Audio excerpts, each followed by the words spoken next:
Isipin kung sinabi ni Juan, totoo sa kanyang observation. Siguro prior to this, nagkaroon na silang evaluation. No? Kaya sinabi ko ni Pangulong Marcos. Sabi niya, para hindi na maulit, the DPWH will immediately submit today a list of all Fraction 2 projects from every region that were started or completed in the last 3 years.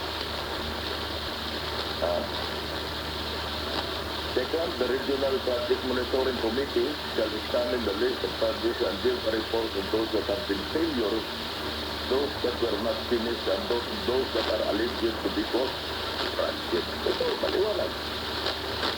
At the third, they will publish ang results ng kabilang investigation. Ano naman matuloy ito, at ito naman ay sinabi ng Pangulo at ito ay gagawin nila.